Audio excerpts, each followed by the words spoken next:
बड़ी अच्छी बात की है अल्लामा कारी साहब ने कि वो जो अमीन भाई थे ना हमारे मरहूम मगफूर, जो कि हमारे घर के बिल्कुल सामने रहते थे, तो वो हकीम नहीं थे, लेकिन जब कोई किसी के लड़ लग जाए ना तो उसको भी रंग चढ़ा देता है। तो हकीमी रंग उनके ऊपर चढ़ गया हुआ था, क्योंकि हकीम साहब की सोबत में रहते थे ना, तो इसलिए लोग अब उनको हकीम साहब भी कहते थे। एक शायर ने कहा कि रंग चढ़िया नी सैयो मदीने वाला रंग चढ़िया, तर गईया सैयो सोने दा जदों लड़ फड़िया है। तो वो हकीम नहीं थे, लेकिन हकीम साहब की सोबत में रहे हैं तो अल्लाह पाक ने उन्हें भी हकीम बना दी है। तो रंग चढ़ता है, सोबत के असरात होते हैं। अल्लामा कारी साहब बड़ी प्यारी वालिदैन के हवाले से बात कर रहे थे, मुझे इस पर एक हदीस याद आ रही है। फिर मैंने अली भाई को माइक देना है और उसके बाद हमारे अल्लामा साहब हदीस बयान करेंगे, और फिर इतने में इंशाअल्लाह ताला हमारे अम्मार भाई फैजाज भाई माशाअल्लाह ये बहुत खूबसूरत पढ़ते हैं, इनको माइक देना है। मुझे कारी साहब की अल्लामा साहब की बात से एक बात याद आई है कि माँ बाप के बारे में प्यारे आका सल्लल्लाहु अलैहि वसल्लम की वो हदीस सारे आलिम दीन सुनाते हैं, और हमने सुनी भी हुई है, बारहा सुनी है कि माँ बाप के चेहरे को देखें तो हज मकबूल का बोलो हज मकबूल का सवाब सुनिए ना, सबने सुनी।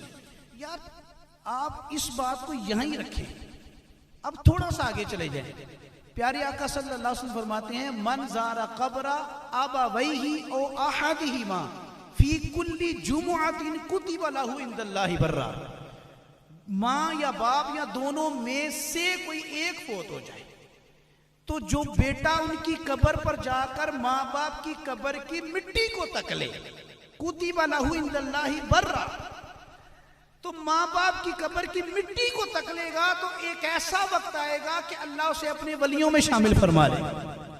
तो जो माँ बाप की कब्र की मिट्टी तक ले तो वो तो अल्लाह का वली और नेक बंदा बन जाए।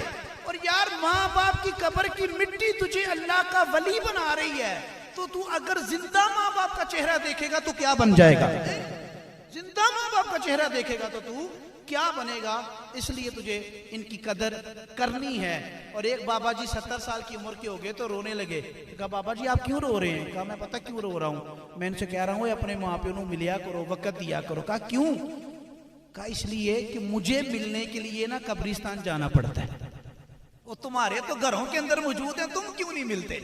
मुझे तो कब्रिस्तान जाके मिलना पड़ता है, मेरे चले गए। तो इसलिए जिनके हैं वो उनकी कदर करें, उनसे मिलें और उनके साथ अपना माली तावन भी जारी रखें और बदनी इबादत भी करें, माली इबादत भी उनके साथ करें। जो कुरान ने इस आयत की तफसीर में कहा रब्बिरहमहुमा कमा रब्बायानी सगीरा, माली तौर पर भी उनकी मदद करें और बदनी तौर पर भी उनकी मदद करें। ये मदद करेंगे तो अल्लाह ताला आपको इबादत का सवाब अता फरमाएगा, क्योंकि ये कुरान है।